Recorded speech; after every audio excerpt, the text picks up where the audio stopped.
Hello everyone, Chef Eric here and welcome back to the YouTube channel for yet another amazing recipe. And today we're making this super soft fluffy garlic naan bread. It's super easy to make, so let's get started.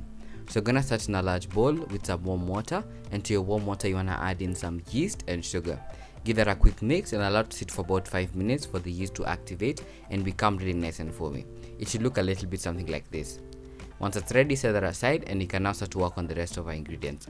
So in a large mixing bowl, you want to add in some all-purpose flour, and to your flour you want to add in some salt and give everything a really good mix with your hands. Create a well in the center of the dough, and then you want to add in your yeast water mixture, and to that you want to add in some extra virgin olive oil. If you don't have olive oil, regular oil just works fine. Start to bring the dough together until it forms one rough shaggy mass, and to that you want to add in the rest of our ingredients. So for that we have some natural yogurt. This is basically yogurt that doesn't have sugar at all, and you want to add a couple of tablespoons of that. Start to knead that in gently until the dough starts to come together. You may feel free to turn it out onto a surface and knead your dough for about 5 to 7 minutes. We're gonna knead the dough with your hands until it becomes really nice and smooth, and when you press onto it, it springs back to life. That should basically be a good indicator. If the dough starts sticking onto your counter, please do not avoid adding flour at all costs and just keep kneading until it eventually comes together. And of course, we're gonna perform the finger test, and if it springs back to life, it's done. Add it into a large bowl and coat it in some olive oil or regular oil. Cover and let it rise for about an hour and a half. It should basically double in size. And in the meantime, we can now start to work on our garlic butter. So in a small medium-sized bowl, you wanna add in some melted butter, and to that you wanna add in some olive oil or regular oil, and then you wanna add in 2 cloves of crushed garlic. You can use a garlic crusher, or you wanna go in with a grater or whatever. Add your garlic in, and then lastly you wanna go in with some chopped coriander or Dania.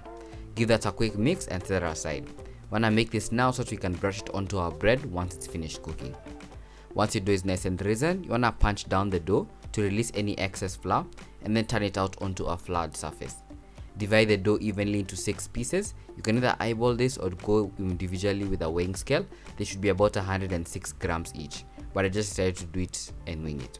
Form them into balls by bringing the centers inwards and forming your hand into a cup shape and twisting them around to form one even-sized ball. Place them onto a flat surface, and you want to cover them and allow them to rise for another 15 minutes. It's going to help the gluten relax and give you a way easier time rolling out, and they'll become a little bit fluffier. Cover with some cling film so they don't dry out, and you can now start to work on the first one once they're risen. Roll it out with a rolling pin on a lightly floured surface, and it doesn't matter how much you roll them out. If they're square, however shape it is, it's entirely fine. Naan bread should not be perfect. This is a perfect activity for anyone who can't roll anything straight. So cook it on a medium-low heat until bubbles appear over the top. Flip, and then on that side you want to apply your garlic butter.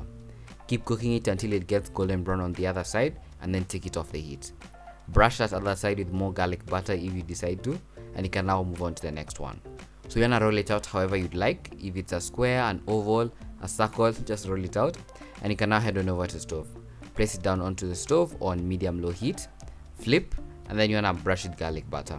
Take it off the heat and then brush it with even more garlic butter, and you're pretty much done. Serve this whatever you'd like. I personally serve mine with some beautiful butter chicken. It's super soft, it's super fluffy, and it's absolutely delicious. Next week I'll be sharing with you guys a recipe for butter chicken, and the week after that I'm gonna show you guys a super simple prawn coconut curry that you can easily serve with this stunning naan bread. It's a simple base recipe that you can serve with any curry of your choice, and you're pretty much done.